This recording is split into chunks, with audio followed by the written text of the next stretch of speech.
All right, I'm gonna try this again because it said that didn't have audio. So I'm gonna try to do this and see if I can get. I do have the audio on the one part.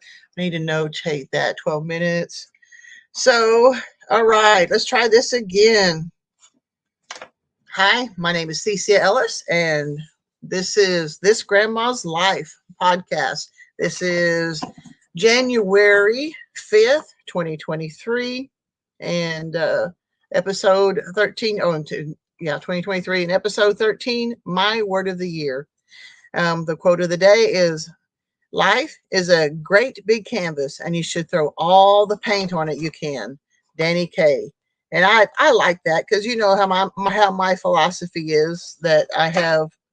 Uh, I'm trying to live. I'm trying to live until I die. I'm trying to get things done to the best of my ability, and I want to live. And to me, this quote kind of personifies it. Life is a great big canvas, and you should throw all the paint on it you can. Danny Kaye.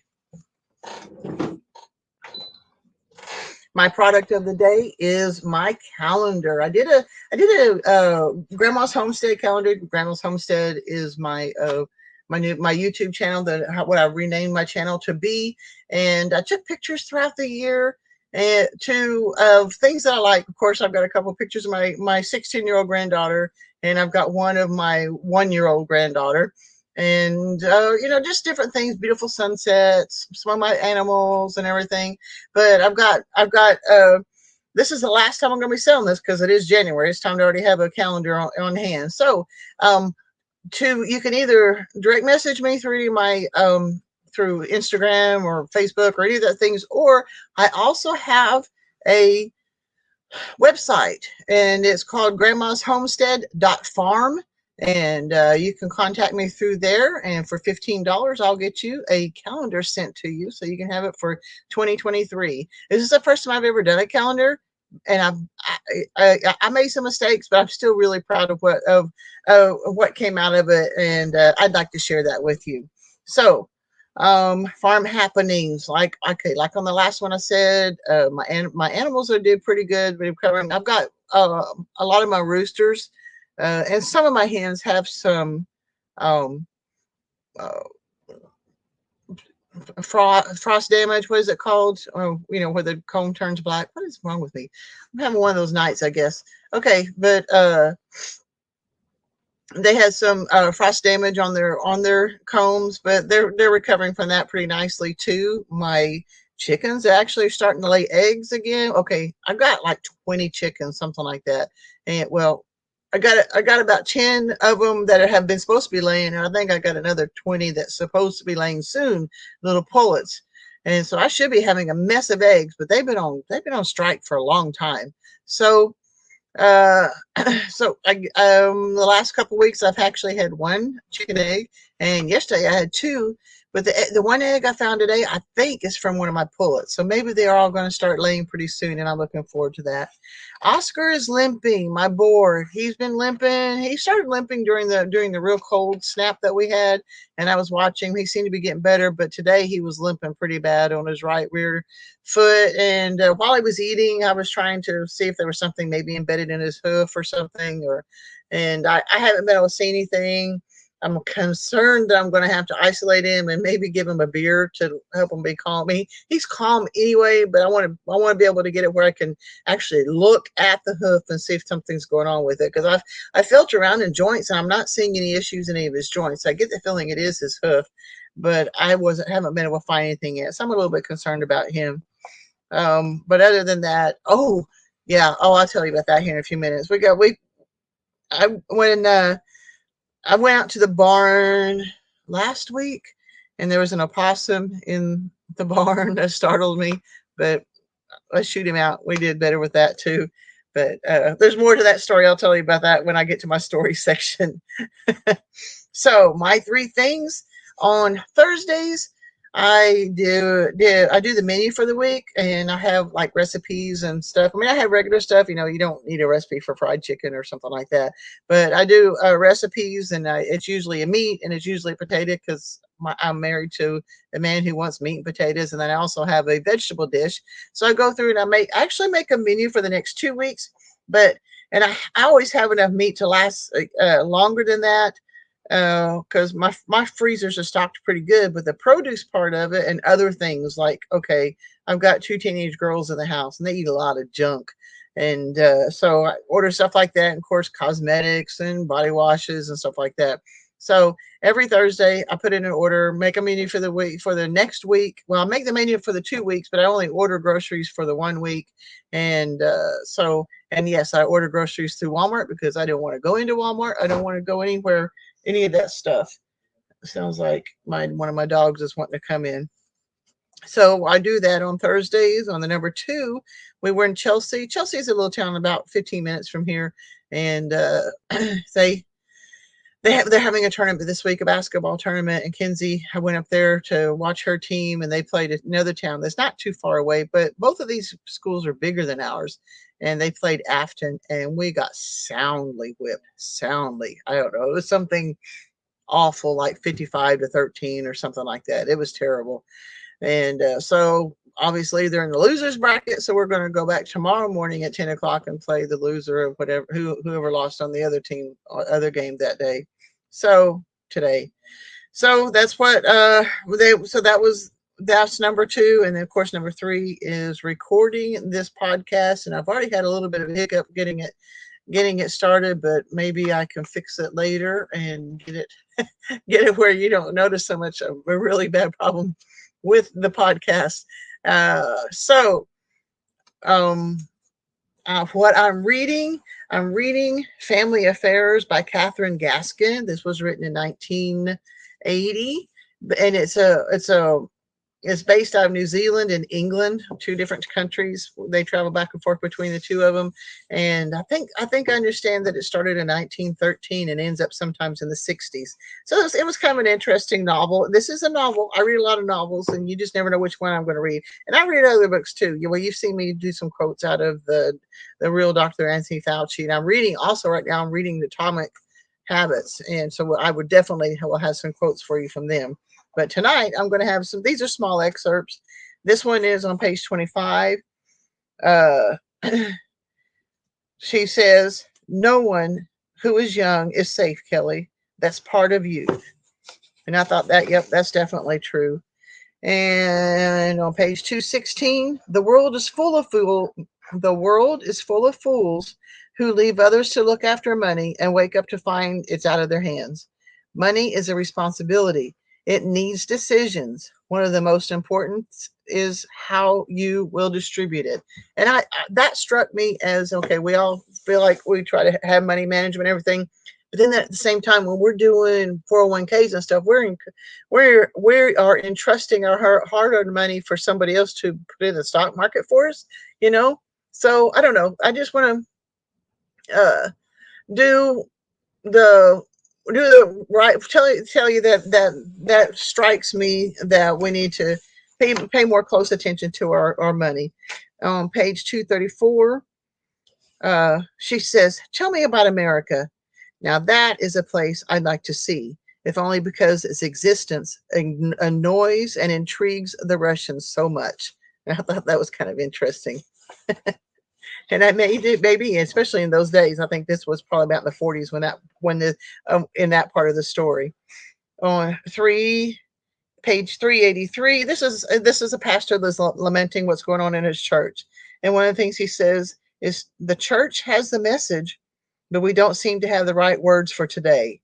I suppose there has to be some success, but I don't see it." And then on the next page, he also says, and this is really for sure, he goes, "More and more, I'm looking after the old and losing the young."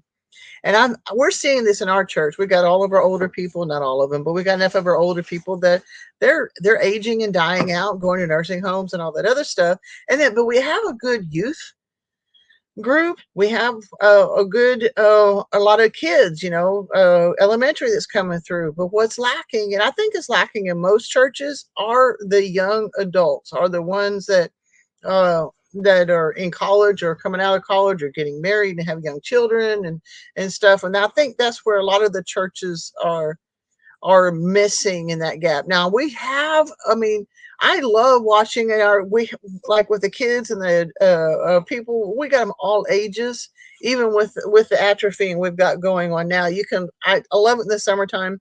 You can see the toddlers out running with the preschoolers out running with the high schoolers and people all watching them and everything. I mean, all ages are outside playing on these playgrounds, watching out for each other and taking care of each other and just running and playing and having a good time. And so I think it's kind of cool to see that, but we are still seeing that that the what's missing a lot of it is the young adults. Okay, then this one, and I think yeah, this is the last one, and this is on page 409. It says it was agonizingly slow for poor grandmother, and there was an awful feeling that she was leaving life without ever having known it. That's probably pretty presumptuous of me to say, but seeing her go like that, I just felt so determined that I was going to live my life, not just let it pass. And yep, that's my mantra, live. So that came from Family Affairs from Catherine Gaskin. And I finished that book last night. And I'm looking forward to starting on my next book. Uh, Now I'm going to do what's on my mind. Let me get a drink real quick.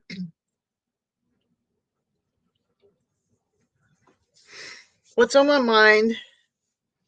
It's kind of a touchy subject, I believe. This is something we did a discussion with this with my Sunday school class and some of the members of our church. We had a New Year's Day party, and it was nice. But as it went into the evening, and we got to some pretty deep discussions. And I have always advocated, look, guys, how much evil are we going to allow in our midst as we see terrible evil happening all around us? And I keep hearing say, well, we're praying. Well, we can pray, and we're doing our part in praying and stuff. And I'm thinking, yeah, but what are you doing? What, and one of the guys goes, well, what'd you have us do? You can't, Jesus wouldn't say, hey, you better stop that, and this is wrong. I said, are you sure? Really? I feel like that we have let evil in our midst for so long and not doing anything about it. Well, okay, let me rephrase that. When I push the subject, they go, I vote. And when we get the right people in office, it's got to get better. And I look at them, I say, are you sure? Are you sure? Think about it. For one thing, do you think your vote counted? And when it did count, and the person that you thought was the right person in office, did you really see change? So so it was interesting. It was good. It was kind of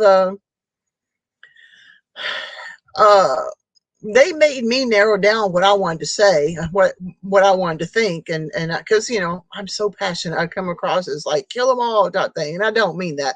I do have kind of a Nehemiah, and I say that it's a Nehemiah complex. I just want to yank people up by the hair and punch them and say you better figure it out, but can't do that either. But okay. And I love the people of this church, but their philosophy is to love them until they come around. But you know what? True evil doesn't come around. And so that's the part that I'm trying to uh, um, address. And I'm still working on how I want to say that. But I want to ask you guys a question. Do you really think that you can just vote away the evil of the world? Do you really? Okay. So whatever it is that you think you need to do, that's fine. I think mainly what I want you to do right now is just think about truly think about what if what we're doing is the right thing to do. Okay. My main subject is the word of the year. And I had a whole list of words. There's one of the, okay, let me back up a little bit here. Um, Jenni Hill, she's part of Living Free in Tennessee group. I've been listening to that podcast with Nicole Sauce for a few years now, probably real close to the beginning of when she started out, because I've been listening to Jack Spirko on this Bible podcast for, I think I picked him up, and I think I did, for some reason the word episode 940 is the episode that I believe on. He's in the 2000s, I think now. So I was listening to Nicole pretty much early on whenever she started out her podcast. And but Jenni Hill, I think 3 or 4 years ago, had developed a philosophy of what is your word of the year, and she did this as a way of. I'm trying to look for some more of the word. I have the scrap paper written down because I grabbed the wrong one here. It's a word to focus on to help you to get where you want to go for the year. It makes you think. It makes you try to it's a self improvement type thing. And I guess the best way I can do it is I can kind of describe to you what I've done for the words of the years for the last 2 or 3 years. The first year I did was persevere. Okay. I was going through some pretty serious stuff with my parents and with my husband and with my granddaughter, and persevere was the word I had chosen that year. And I guess it fit for the year because I was going through so much, but it had a feel like I was hanging by a thread and I'm just trying to hang on. So the next year I wanted to come up with a better word or a different word that would entail where I want to go, where I want to be. And that was probably more the way I was supposed to have thought about in the first place. Because, yeah, okay, we're trying to talk about coming down to a one word that you want to personify what you want to get done that year. In fact, Amy Dingman had said something online who said it doesn't have to be one word, it can be a phrase, and that's fine too. But I like the exercise of trying to bring it down to one word. So that next year I did thrive. That was an excellent word for me. I decided to thrive. And I was that was when I started having a turning point in several aspects of my life, turning points of uh, being happier in general. I think that was the year I had come up with the phrase "live until you die," and so that was a good year, and things started turning for me then. And then last year, I had decided on build. I was in the process of trying to build a website. I was trying to build my YouTube channel, and I was trying to build, different things like that. And it was kind of interesting. I get that probably was a pretty good word for me because one thing I did build that was not anticipated was relationships, and I have never been a good relationships person, but this year I was able to build relationships with some wonderful people who have been helping me and encouraging me and pushing me toward toward what I want, even at my age. And I keep saying my age and all that other stuff. I'm 60 years old. I don't feel that old most days. I don't feel that old, but I understand that I'm 60. And if you look at other people who are 60, what they look like, what they feel like, and what they're doing with their life, uh, that's more about what people see. And I don't want to use my age as an excuse, but at the same time, I don't want to do something that's going to make it like, okay, Nicole was also talking about 2 or 3 weeks ago when she was getting nearing turning 50. She's trying to set up her homestead. She's knowing she's getting older and she's not going to have as much mobility, so she's trying to develop her homestead with a decreased mobility. And I should do that, but I'm not ready to yet. I'm just still trying to get things that I want done. So that's that kind of thing. But I was able to build a lot of and we're still building some relationships, which has been a whole new thing for me. Excuse me. So that's been pretty cool. But this year, every year it's hard. You want to put in, you want you want to really think about what your word is. And I come up with a bunch of them. You know, um, one of them was that I nearly did land on was discovered.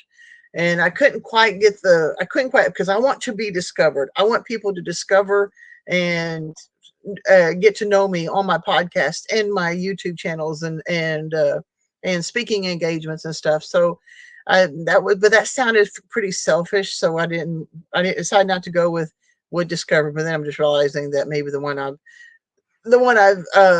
did land on might be a little bit selfish too. But that's okay. I've landed on it anyway. Um, I had looked up different variations of Thrive because that word was doing so good for me, and it was pretty good. But I don't know, I just didn't choose to go with them. So you start like I think Nicole's is Breakthrough. Well, that was pretty good, but no, that's not for me too either. So just different words. You try to do it. So in a nutshell, the word that I've chosen for this year is prosper because I have been laying the groundwork for a few years. I've been doing like homesteading for like 10 years. I started my YouTube channel maybe 7 years ago or something like that. I don't know. So I've been laying the groundwork slowly, slowly, slowly.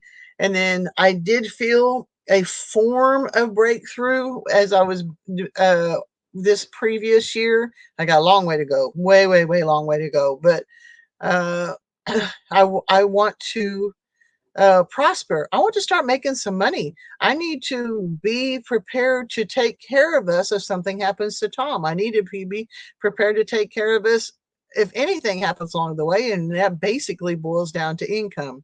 So, my word of the year is prosper because I want to prosper this year. So, there you have it. Okay, I have two stories of the day because you know me, I've got stories. The first one, okay, last week it was the snow was there was still snow on the ground, and because my bathroom was still torn up, I was going out to the barn to turn on the heater so that I could get ready to take a shower out there.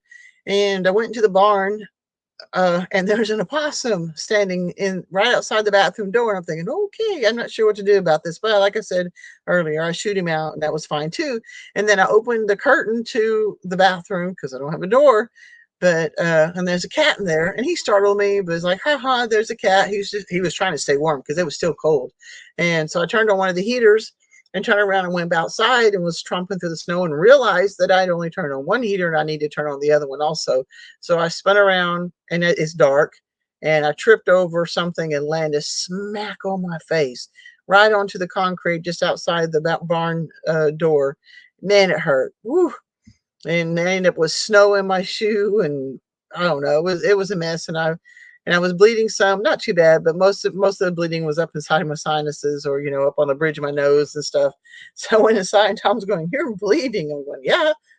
So I don't. I think I may have had a little minor bruising on my left eye, but basically I ended up pretty good on that situation. The next morning though, I went my closet's in the barn too, so I had a basket of laundry and was taking it out to the barn, and I hit the bottom step of the stairs of the trailer house and rolled an ankle and splatted down. I mean, like probably within 14 hours of the previous fall.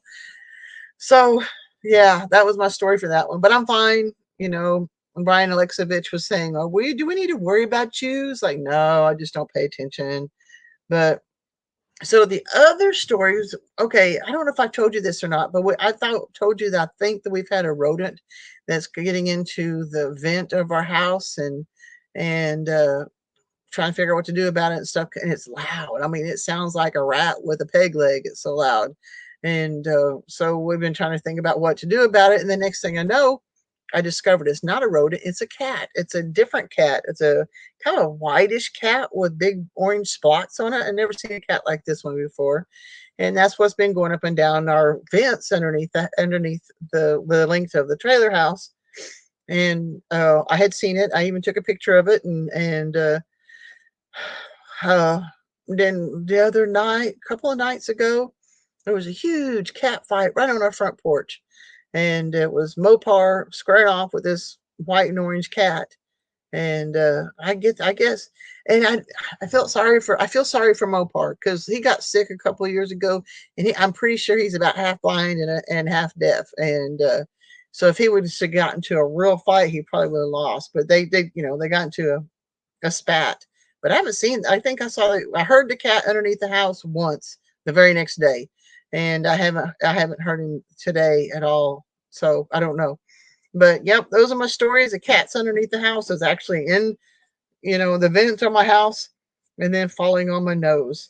Okay, income producing activity is if you look down the link below. There's The Fold card, this is a prepaid debit card that as you use it, you can earn Satoshis, which are just mini pieces of Bitcoin.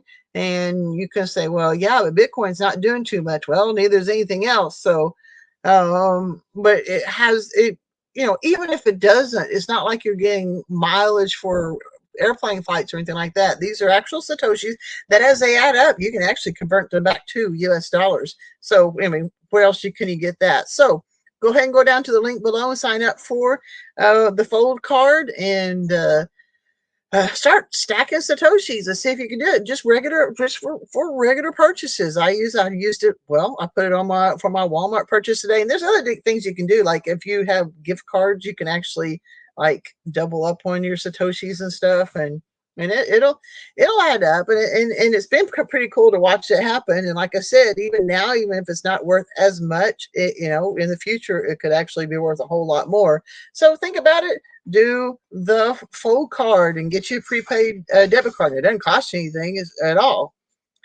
All right, I think that's it for tonight, and it looks like I'm going to have some editing to do when I get done. But where I can be found, like I said, I've got Grandma's Homestead.farm. I am going to be getting back into that and start doing some blog posts on it. I hope to start doing some recipes and put some merchandise on it, stuff like that. I'm just the website's been around for a while, but I didn't know what I was doing with it, so I hired Kinesh to help me get set up a little bit better. And actually, I need to get back in there and do some more blog posts and stuff. But go check me out. There is Grandma's Homestead.farm. And then my YouTube channel is Grandma's Homestead. And I've also got a YouTube channel called Farm Animal Life. And that's just where I stick a camera in there. I haven't posted a video in a while. I've got a lot of footage I'm trying to get edited and through and get put out. But even then, most of it's just chicks, in a brooder or someplace. And it's kind of cute to watch them flit around and do their thing. So that's Farm Animal Life. Then I'm on Instagram as Thesia Ellis. I'm on TikTok as at Thesia Ellis, and Facebook is Thesia V. Dayhoff Ellis. That was my maiden name. MeWe is Thesia Ellis, and Twitter is at Thesia E. And that's all I've got for you tonight, guys. So remember, like I always say, now remember too, just like Jack Sparrow says, what are you doing with your dash? And remember, the dash is like if you're looking at a tombstone, the date that you were born and the date that you died is that dash in between. That's your whole life in there. What are you doing with your dash? This is it. This is all we've got. So I encourage you, live. Live until you die, guys. God bless. I'll see you next time.